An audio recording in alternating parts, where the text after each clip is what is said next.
Shalom, selamat pagi. Kita bersyukur pada pagi hari ini kita bisa kembali lagi beribadah bersama-sama secara online. Saya mau mengajak Bapak Ibu Saudara-saudari yang kekasih, kita akan mulai ibadah kita pada pagi hari ini. Kita akan menyanyikan lagu KPPK Suci, Suci, Suci.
Baik, pada fotum kita pada pagi hari ini terambil dari Mazmur 103 ayat 1 sampai 5.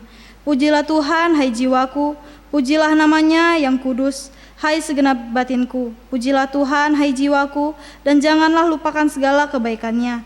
Dia yang mengampuni kesalahanmu, segala kesalahanmu, yang menyembuhkan segala penyakitmu. Dia yang menebus hidupmu dari lubang kubur, yang memahkotai engkau dengan kasih setia dan rahmat.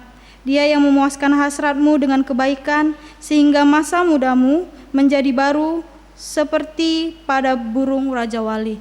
Baik, pada pagi hari ini saya mengajak Bapak Ibu saudara-saudariku kekasih yang dalam Tuhan membacakan ayat mas kitab yang terambil dari Kolose 3 ayat 23. Kita akan membacanya bersama-sama. 1, 2.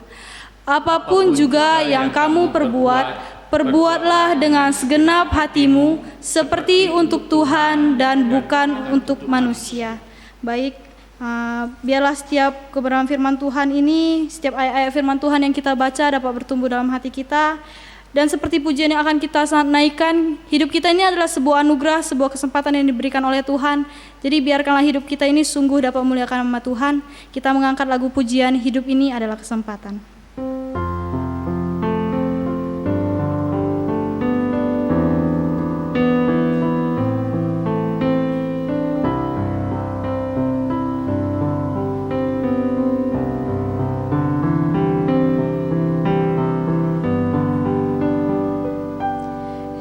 Hidup ini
pujian ini.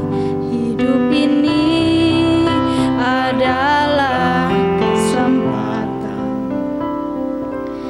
Hidup ini untuk melayani Tuhan. Jangan sia-siakan waktu yang Tuhan beri. Hidup ini harus jadi berkat. Oh Tuhan, pakailah hidupku selagi aku masih kuat. Bila saatnya nanti ku tak berdaya lagi, hidup ini sudah jadi berkat. Oh Tuhan, pakailah hidupku selagi aku masih kuat. Bila saatnya nanti ku tak berdaya lagi, hidup ini sudah jadi berkat. Kita bersatu dalam doa. Bapa kami surga, kami mengucap syukur Tuhan kepadamu pada pagi hari ini Tuhan. Engkau mengumpulkan kami di tempat kami masing-masing untuk memberikan waktu kami beribadah kepada Tuhan. Tuhan, kami mengucap syukur atas setiap kebaikan Tuhan. Kami menyerahkan Tuhan sepanjang ibadah ini ke dalam tangan-Mu Tuhan. Bila sungguh hati kami dapat berfokus kepada kebenaran firman-Mu Tuhan. Tuhan, pada pagi hari ini juga kami mau mengakui segala dosa dan pelanggaran kami yang kami lakukan. Bila sungguh Tuhan, pengampunan yang daripada Tuhan dapat menghapus setiap dosa kami, sehingga Tuhan waktu kami, diri kami ini dapat berkenan di hadapan-Mu Tuhan. Ini doa kami dan kami mau menyerahkan sepanjang ibadah kami ke dalam tangan-Mu Tuhan. Haleluya Yesus, amin.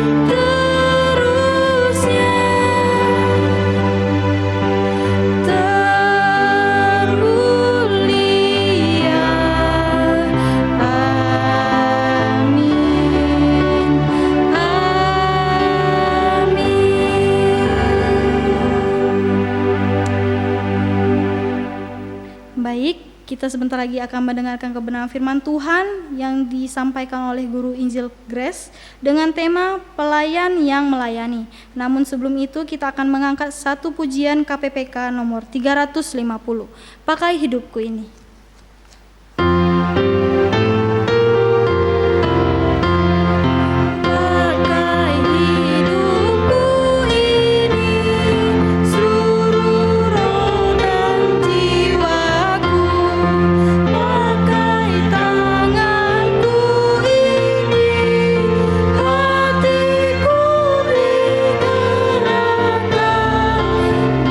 Digerakkan kasih-Mu.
Shalom Bapak Ibu Saudara yang dikasihi Tuhan, kita bersyukur kalau pada pagi hari ini sekali lagi kita bisa bersama-sama beribadah meskipun kita berada di rumah kita masing-masing, tetapi kita percaya bahwa Tuhan sendiri yang mempersatukan kita dan Tuhan sendiri yang akan berbicara kepada setiap kita lewat kebenaran firman Tuhan. Mari sebelum kita merenungkan kebenaran firman Tuhan, saya mengajak setiap kita untuk berdoa. Bapa kami yang ada dalam kerajaan surga, kami sungguh mengucap syukur ya Tuhan bahwa anugerah Tuhan terus melimpah di dalam kehidupan kami. Hari demi hari kami menyaksikan bahwa pimpinan penyertaan Tuhan yang terus nyata di dalam kehidupan kami. Di dalam keadaan apapun yang saat ini terjadi di dalam kehidupan kami percaya ya Tuhan bahwa kasih setia Tuhan tidak pernah undur daripada kehidupan kami. Dan saat ini ya Tuhan kami rindu kebenaran firman Tuhan sekali lagi menguatkan kami, meneguhkan iman kami dalam masa seperti ini. Kami pun ingin terus Tuhan belajar kebenaran firman Tuhan, dan biarlah Allah Roh Kudus membantu kami, menolong kami supaya kami bisa mengerti kebenaran firman Tuhan dan melakukannya di dalam kehidupan kami sehari-hari. Terima kasih ya Tuhan, pakailah hamba-Mu yang penuh dengan keterbatasan ini, biarlah hanya Tuhan sendirilah yang berbicara kepada setiap kami, Tuhan sendirilah yang dipermuliakan. Terima kasih Tuhan, kami siap untuk mendengarkan kebenaran firman-Mu. Amin. Bapak Ibu Saudara, pada pagi hari ini perenungan kita dengan tema pelayan yang melayani. Saya mengajak setiap kita untuk membaca kebenaran firman Tuhan yang terambil di dalam Markus pasal yang ke-10. Markus pasal yang ke-10 ayat yang ke-35 hingga ayat yang 41. Saya akan membacakan untuk setiap kita. Markus 10 ayat yang ke-35 hingga ayat yang ke-41.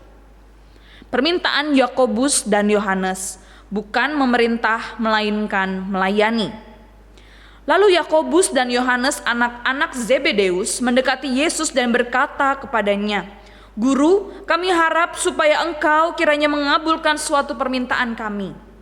Jawabnya kepada mereka, "Apa yang kamu kehendaki aku perbuat bagimu?"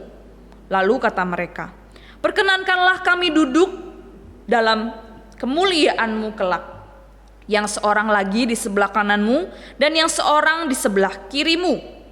Tetapi kata Yesus kepada mereka, "Kamu tidak tahu apa yang kamu minta. Dapatkah kamu meminum cawan yang harus kuminum dan dibaptis dengan baptisan yang harus kuterima?" Jawab mereka, "Kami dapat." Yesus berkata kepada mereka, "Memang kamu akan meminum cawan yang harus kuminum dan akan dibaptis dengan baptisan yang harus kuterima. Tetapi hal duduk di sebelah kananku atau di sebelah kiriku, aku tidak berhak memberikannya. Itu akan diberikan kepada orang-orang bagi siapa itu telah disediakan." Mendengar itu, ke-10 murid yang lain menjadi marah kepada Yakobus dan Yohanes. Demikian pembacaan firman Tuhan kita pada pagi hari ini.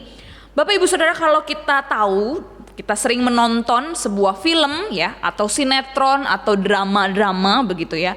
Pasti di dalam film, drama atau sinetron itu pasti ada pemain-pemain yang terlibat di sana. Ada aktor-aktor yang terpilih untuk memainkan sebuah film atau drama atau sinetron itu ya.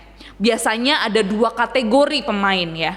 Yang utama, aktor utama atau pemain figuran atau pemain cadangan ya, yang mendukung gitu. Biasanya aktor utama ini adalah pemain aktor yang biasanya wajahnya pasti akan dipampang nyata besar di spanduk-spanduk, di promosi-promosi, pasti wajahnya yang paling banyak ditampilkan gitu ya. Fokus dari film itu pasti mengisahkan bagaimana kehidupan dari aktor utama itu. Tetapi pemain figuran adalah pemain yang mendukung jalannya kisah sang aktor utama ya. Ada atau tidaknya kehadiran si pemain pendukung ini hanyalah pemanis dari kisah utama sang aktor utama. Oleh sebab itu Bapak Ibu Saudara, wajar saja jika yang lebih terkenal dalam sebuah film, drama atau sinetron itu adalah sang aktor utama, pemeran utama, bukan pemain figuran ya.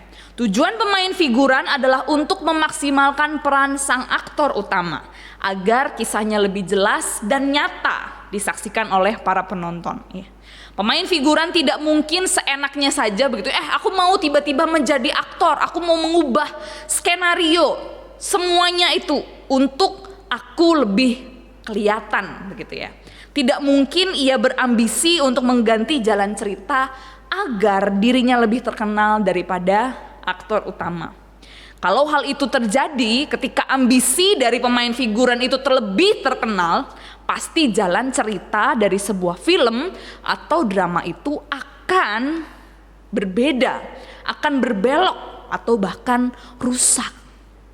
Nah, Bapak Ibu Saudara, hal ini kurang lebih yang menggambarkan kisah yang baru saja kita baca. Ya, bagaimana Yohanes dan Yakobus, murid Yesus pada waktu itu, meminta permintaan, suatu permintaan kepada Tuhan Yesus. Uniknya adalah permintaannya ini adalah, perkenankanlah kami duduk dalam kemuliaan-Mu kelak, yang seorang di sebelah kanan dan yang lain di sebelah kiri. Bapak Ibu Saudara, bukan hanya itu saja, bahkan ketika mendengar Yakobus dan Yohanes berkata demikian, murid-murid yang lain di dalam ayat 41 yang tadi kita sudah baca, mereka pun marah. Marah karena mereka membahas, Yakobus, Yohanes membahas tentang duduk di sebelah kanan atau kiri di antara murid-murid yang lain yang juga hadir di sana. Seakan-akan mereka mungkin di dalam hatinya berkata, loh, enak aja kalian minta duduk di kanan dan di kiri. Lalu kami di mana? Posisi kami di mana? Bisa saja mereka juga menginginkan hal itu mereka dapatkan untuk diri mereka. Nah, Bapak Ibu Saudara, padahal kalau kita lihat di dalam perikop yang sebelumnya ya, di dalam perikop yang sebelumnya di ayat 32 hingga ayat 34, kalau kita bisa melihat di dalam Alkitab kita masing-masing, bagaimana di sana Tuhan Yesus memberitahukan kepada murid-muridnya pemberitahuan ketiga tentang penderitaan Yesus ya. Perikop sebelum para murid meributkan siapa yang harus duduk di kanan atau kiri, Tuhan Yesus menyampaikan tentang penderitaannya. Di sana dikatakan anak manusia akan diserahkan kepada imam-imam kepala dan ahli Taurat, dan mereka akan menjatuhi dia hukuman mati, dan mereka akan menyerahkan dia kepada bangsa-bangsa yang tidak mengenal Allah, dan ia akan diolok-olokkan, diludahi, disesah dan dibunuh, dan sesudah 3 hari ia akan bangkit. Bapak Ibu Saudara, di perikop sebelumnya, sebelum mereka mempeributkan hal ini, Tuhan Yesus sedang menyampaikan kepada murid-muridnya bagaimana ia akan disesah dan menderita. Ia harus melakukan tugas Bapa ketika ia berada di dunia. Tetapi apa respon para murid ketika mendengar tentang pemberitahuan ketiga, penderitaan Yesus? Mereka justru meminta posisi bagi diri mereka sendiri, bagi masing-masing mereka kelak. Mereka mempeributkan siapa yang harus duduk sebelah kanan atau kiri, atau siapa yang lebih tinggi daripada mereka. Nah, Bapak Ibu Saudara, para murid meributkan posisi mereka ketika Tuhan Yesus selesai mengatakan bahwa ia akan menderita. Sebuah ironi, bukan Bapak Ibu Saudara? Tujuan Yesus datang ke dunia ini bukanlah untuk mencari ketenaran. Tujuan Tuhan Yesus datang ke dunia ini bukan untuk mencari jabatan, bukan untuk mencari posisi dan melakukan ambisi pribadinya. Karena ia tahu bahwa kerajaannya bukan berasal dari dunia ini. Tidak sama dan tidak serupa dengan penguasa-penguasa dunia ini. Penguasa dunia, raja-raja yang ada di dunia. Kalau kita lihat di ayat 42, di sana Tuhan Yesus mengatakan, tetapi Yesus memanggil mereka lalu berkata, kamu tahu bahwa mereka yang disebut pemerintah, bangsa-bangsa memerintah rakyatnya dengan tangan besi, dan pembesar-pembesarnya menjalankan kuasanya dengan keras atas mereka. Tidaklah demikian di antara kamu. Di sana dikatakan, barang siapa ingin menjadi besar di antara kamu, hendaklah ia menjadi pelayanmu, dan barang siapa ingin menjadi terkemuka di antara kamu, hendaklah ia menjadi hamba untuk semuanya. Karena Anak Manusia juga datang bukan untuk dilayani, melainkan untuk melayani dan untuk memberikan nyawanya menjadi tebusan bagi banyak orang. Bapak Ibu Saudara, Tuhan Yesus sadar betul bahwa Ia datang bukan untuk mencari posisi, bukan untuk mengejar ambisinya sendiri. Seperti penguasa-penguasa dunia, raja-raja yang mencari kedudukan, mencari tahta, mencari ketenaran hanya untuk ambisi dirinya sendiri. Mencari posisi untuk melayani, menyenangkan dirinya dan ambisinya sendiri. Bapak Ibu Saudara, ketika para pemerintah, para raja-raja sudah mendapatkan posisi, jabatan apa yang mereka inginkan, apa yang biasanya mereka lakukan? Ya. Kalau kita lihat bagaimana kebanyakan raja-raja, para pemerintah, para orang-orang yang sudah duduk di dalam posisi-posisi yang penting, justru di sana mereka mencari kesenangan mereka sendiri. Harusnya mungkin mereka mensejahterakan rakyat, tetapi apa yang terjadi? Justru ambisi dan keinginan mereka sendirilah yang mereka layani, bukan lagi melakukan apa yang sudah dijanji-janjikan sebelum mereka mendapatkan jabatan itu. Bapak Ibu Saudara, Tuhan Yesus mengatakan pada ayat 42, berbeda Bapak Ibu Saudara. Berbeda soal kerajaan sorga dengan kerajaan yang ada di dunia ini. Itulah yang menjadi realita. Orang-orang mencari posisi, ambisi diri, biasanya hanya memenuhi keinginan diri. Yang mereka layani adalah keinginan diri mereka sendiri. Yang dilayani hanyalah diri mereka sendiri. Yang mereka kejar hanyalah kepentingan, ambisi mereka sendiri. Itulah gambaran dunia ini yang berbeda dengan kerajaan Allah. Nah, Bapak Ibu Saudara, apa yang Tuhan Yesus katakan? Tidaklah demikian di antara kamu. Bukan itu seharusnya cara pikirmu. Bukan mencari posisi dan memenuhi ambisi siapa yang lebih besar, siapa yang duduk di kanan, kiri, dan lain-lain sebagainya. Tapi Tuhan Yesus di sana mengatakan, barang siapa ingin menjadi besar di antara kamu, hendaklah ia menjadi pelayanmu, dan barang siapa ingin menjadi terkemuka di antara kamu, hendaklah ia menjadi hamba untuk semuanya. Berbeda dengan dunia ini.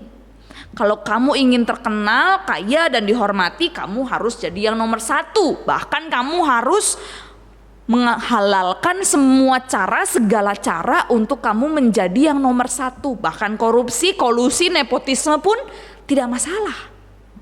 Tapi Bapak Ibu Saudara, bukan itu yang Tuhan Yesus inginkan. Bukan itu yang Tuhan Yesus ajarkan. Yang Tuhan Yesus ajarkan dan teladankan adalah sebagaimana Anak Manusia datang ke dunia ini bukan untuk dilayani, melainkan untuk melayani, bahkan memberikan nyawanya untuk menjadi tebusan bagi banyak orang. Bukan mencari posisi dan mencari ambisi, mengejar ambisi kepentingan dirinya sendiri. Tuhan Yesus mengajarkan bahwa fokus seorang pelayan bukan melayani diri sendiri, melainkan melayani Tuhan, melayani tuannya. Fokus orang pelayan adalah melayani Tuhan, bukan melayani diri sendiri. Sebagaimana Kristus yang adalah Anak Allah datang ke dunia, melayani dan melakukan apa yang menjadi kehendak Bapa atas dirinya, bukan untuk dilayani dan memenuhi ambisi dirinya sendiri. Fokus seorang pelayan adalah melayani tuannya. Pelayan bukan seorang yang melayani dirinya sendiri, mencari posisi untuk dirinya sendiri. Pelayan sebagai seorang yang melayani, yang melakukan apa yang memang menjadi tugas seorang pelayan. Pelayan itu apa sih? Hamba, ya. Kalau bahasa dulunya itu budak. Ya. melakukan apa yang menjadi keinginan dan kesenangan tuannya. Bukan mencari posisi, dan kita juga tidak berhak untuk menentukan posisi orang lain. Tidak ada hak untuk melakukan hal itu. Bapak Ibu Saudara, bahkan Tuhan Yesus saja mengatakan, itu bukan hakku. Padahal ia adalah Tuan dari segala Tuan. Bapak Ibu Saudara, karena memang bukan itulah yang menjadi tujuan utama seorang pelayan, seorang hamba, bukan mencari penilaian atau keinginan dirinya sendiri. Tapi tugas seorang pelayan adalah melayani tuannya. Begitu pula di dalam kehidupan kita sehari-hari sebagai pelayan Tuhan. Bapak Ibu Saudara, setiap kita ini adalah pelayan Tuhan. Setiap kita yang menjadi pengikut Tuhan, setiap kita yang mengatakan percaya kepada Tuhan Yesus sebagai Tuhan dan Juru Selamat kita, kita ini adalah para pelayan Tuhan. Mengapa Bapak Ibu Saudara? Karena tujuan hidup kita sekarang bukanlah lagi untuk keinginan dan ambisi kita sendiri. Tetapi tujuan hidup kita adalah untuk memuliakan Tuhan, menyenangkan Tuhan, memberikan yang terbaik bagi Dia, bagi Tuhan. Bapak Ibu Saudara, melayani Tuhan itu bukan berarti yang hanya berdiri di mimbar ini, main musik, jadi liturgis, pembawa kolektor dan lain-lain sebagainya. Bukan hanya itu saja, bukan hanya yang terlihat secara kasat mata. Tetapi hidup kita ini adalah pelayanan, melayani Tuhan. Ya. Hidup kita sehari-hari dalam setiap aspek kehidupan kita adalah untuk melayani Tuhan, menyenangkan Tuhan kita, yaitu Tuhan Yesus Kristus. Melayani itu bukan hanya profesi hamba Tuhan saja, bukan. Melayani itu panggilan setiap kita, orang yang percaya kepada Tuhan. Melayani itu berarti kita hidup bagi Tuhan, memberikan yang terbaik bagi Tuhan di dalam setiap aspek kehidupan kita. Oleh sebab itu, semua kita yang sudah percaya kepada Tuhan dipanggil untuk menjadi pelayan Tuhan. Hidupnya bukan untuk mencari ambisi diri kita sendiri, keinginan diri kita sendiri, posisi dan ketenaran untuk diri kita sendiri, tetapi semuanya adalah untuk memuliakan Tuhan. Tapi Bapak Ibu Saudara, apa motivasi kita? Terkadang motivasi pelayanan kita itu untuk siapa sih? Ya, untuk dihargaikah? Untuk diakuikah? Untuk dihormatikah? Dipujikah? Bapak Ibu Saudara, kita ini siapa? Pelayanan kita ini seharusnya hanyalah bayangan, dukungan. Fokus utama dari pelayanan kita tuh harusnya Tuhan. Fokusnya harusnya Tuhan. Sebagaimana aktor utama dan pemain figuran yang tadi kita sudah bahas di bagian awal. Aktor utamanya adalah Tuhan. Penonton utamanya adalah Tuhan juga. Yang menjadi pusat pelayanan kita seharusnya yang dilihat adalah Tuhan. Penonton yang seharusnya disenangkan adalah Tuhan juga. Bapak Ibu Saudara, dikatakan dalam Roma 11 ayat 36. Sebab segala sesuatu adalah dari Dia dan oleh Dia dan kepada Dia.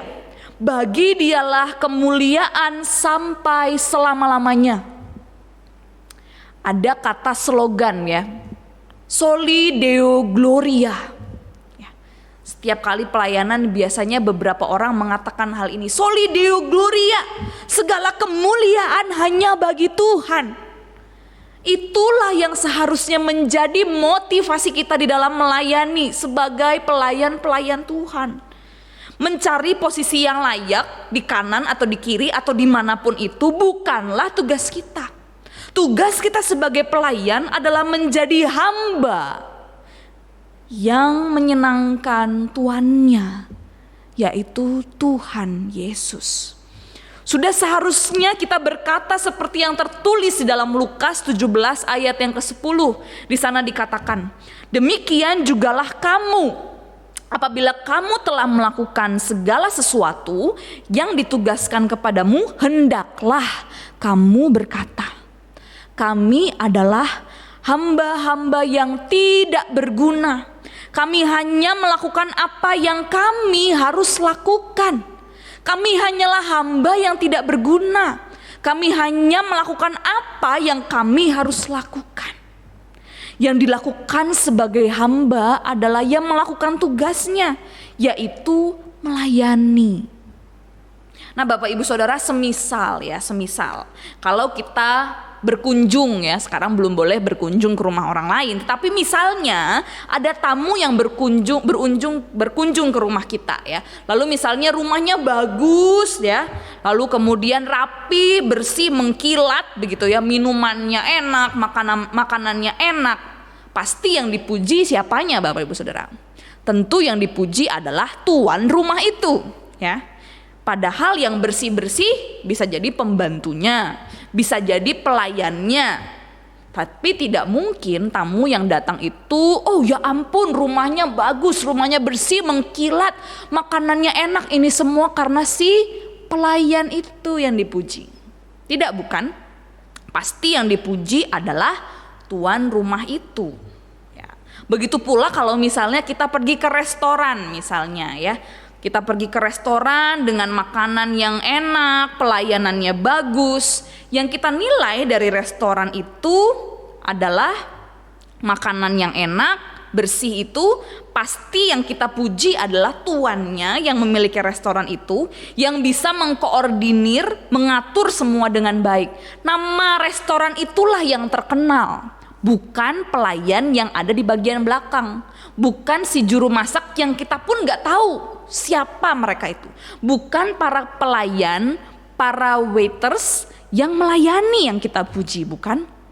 Tentu yang kita puji adalah tuannya, siapa yang punya pemiliknya itu, itulah yang kita puji. Karena memang tugas pelayan yang adalah di belakang layar, ya memang melakukan tugasnya. Yang utama dan yang berdiri di depan dan menerima pujian adalah tuannya. Nah, Bapak Ibu Saudara, begitu pula kita sebagai anak-anak Tuhan yang melayani Tuhan. Kita ini adalah hamba-hambanya Tuhan, pelayannya Tuhan.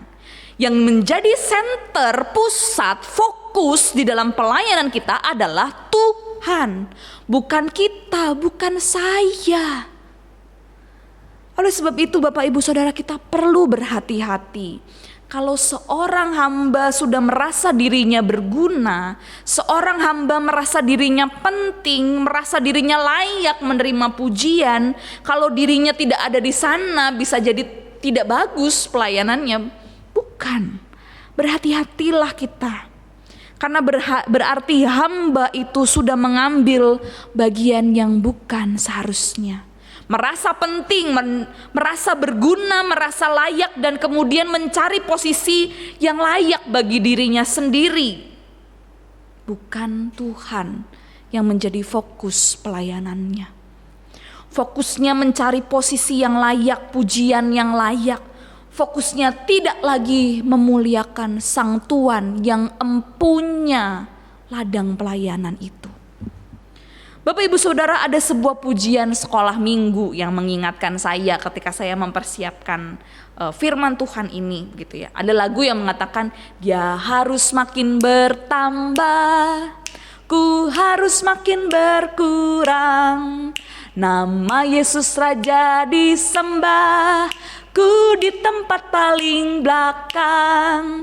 Bila Yesus ditinggikan dan salibnya diberitakan, pasti dia menarik semua orang datang kepadanya sekarang. Bapak Ibu Saudara, dialah, Tuhanlah aktor utamanya, ya.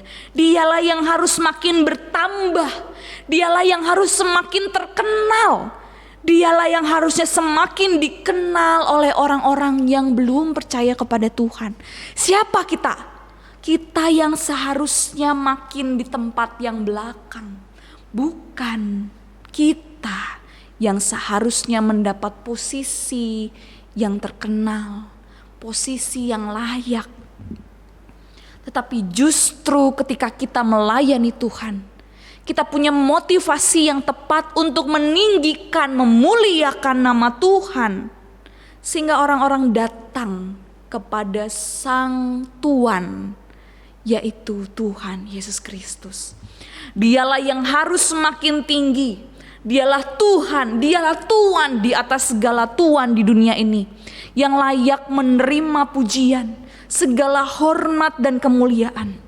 Kita hanyalah hamba. Tugas kita adalah bekerja, memberikan yang terbaik bagi Tuhan selama masih diberikan kesempatan. Selagi masih diberikan waktu untuk kita hidup, mari kita pakai kesempatan kita ini untuk menjadi pelayan Tuhan, yang melayani Tuhan bukan hanya di gereja. Bagaimana ya? Sekarang kan kita sudah gak gereja nih, semuanya serba online. Gimana caranya kita bisa melayani, bisa menjadi pelayan? Oh Bapak Ibu Saudara, justru di momen-momen inilah Tuhan mau memakai kita untuk menjadi pelayan Tuhan di setiap aspek kehidupan kita. Di rumah kita, di keluarga kita, bersama dengan tetangga kita kanan kiri, di dalam pekerjaan kita. Dimanapun kita berada, kita hidup sebagai pelayan Tuhan yang melayani Tuhan, menyenangkan hati Tuhan, meninggikan nama Tuhan, agar kemuliaan Tuhan itu disaksikan, dinyatakan bagi orang-orang yang belum mengenal Dia.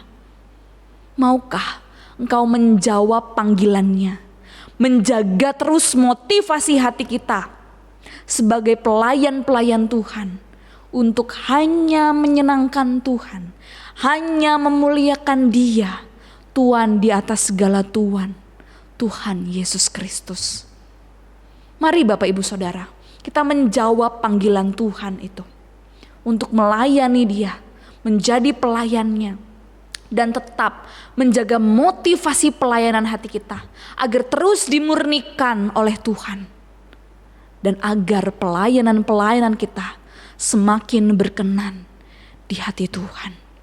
Mari Bapak Ibu Saudara, kita bersatu di dalam doa.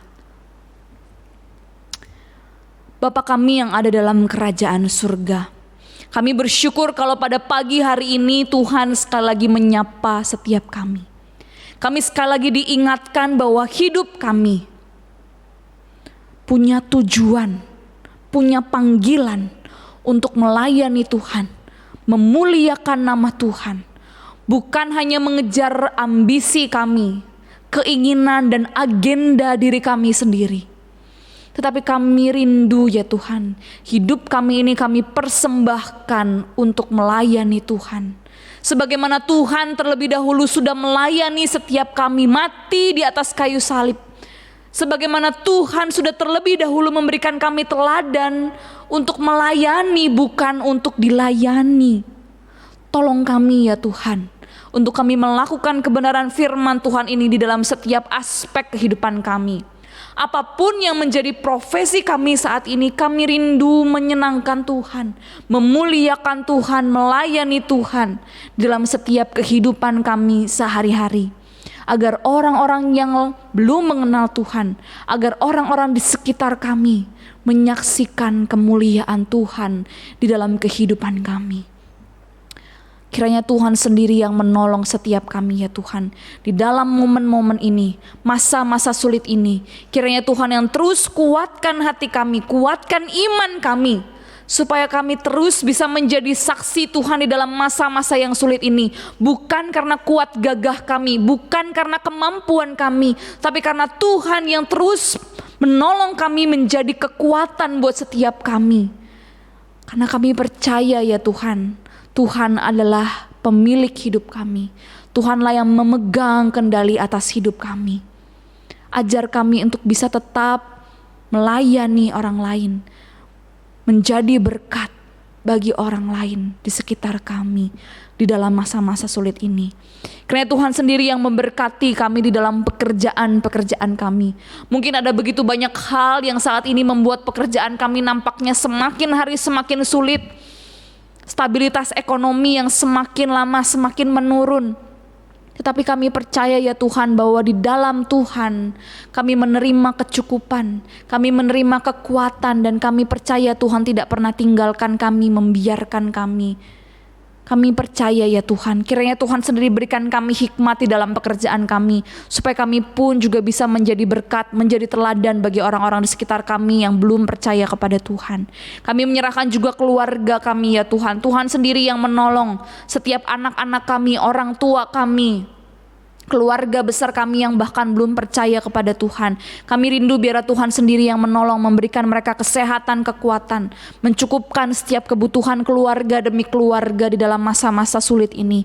Kami percaya ya Tuhan, kalau kami juga saat ini mau berdoa ya Tuhan untuk pemerintah kami terus berdoa mendukung di dalam doa agar Tuhan memberikan mereka hikmat, memberikan hati yang takut akan Tuhan, agar di dalam masa-masa sulit ini Tuhan berikan mereka hikmat mengambil setiap keputusan demi keputusan untuk mensejahterakan rakyat. Dan bila Tuhan sendiri yang menolong setiap masyarakat tetap memiliki kesadaran untuk menjaga diri mereka, menjaga kesehatan mereka. Kiranya Tuhan sendiri yang menolong juga setiap tim medis yang masih terus berjuang.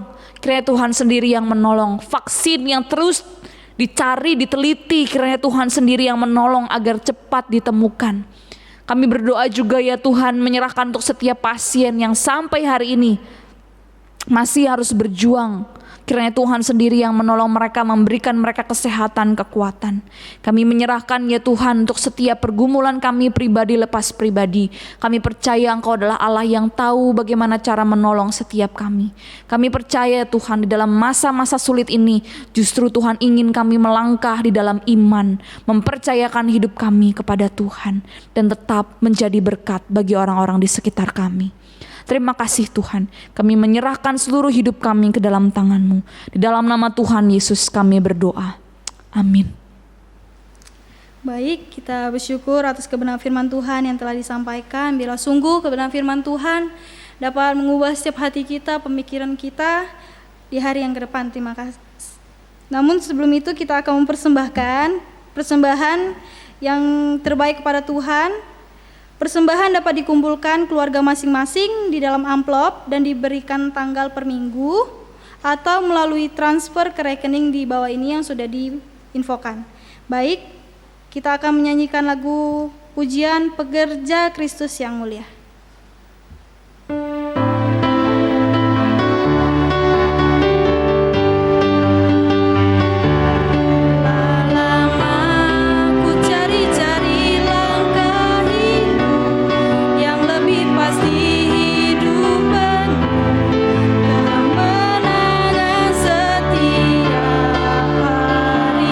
Suatu saat Yesus panggilku menjadi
dalam surga, terima kasih Tuhan untuk setiap kebaikan Tuhan.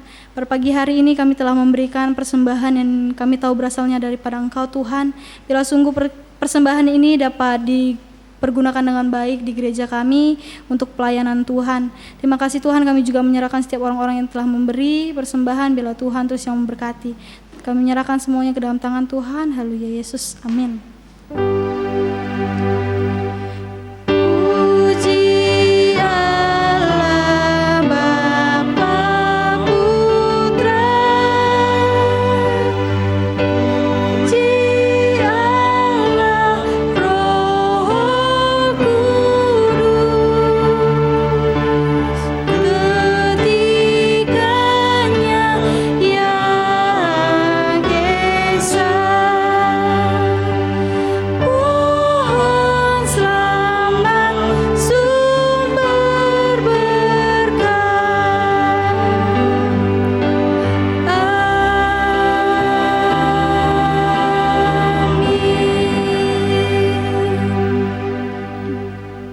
Jemaat yang kekasih di dalam Tuhan, terimalah berkat yang dari Tuhan.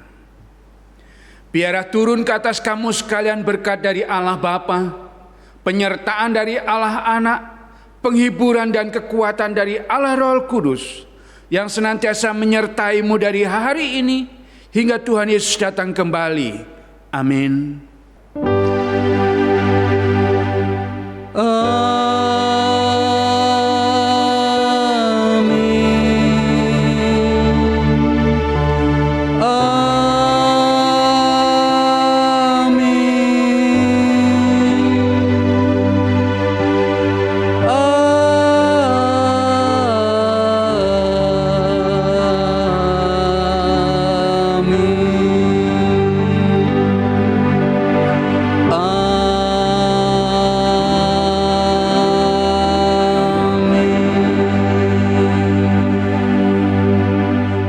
Selesai. Baik, ibadah kita selesai. Tuhan Yesus memberkati.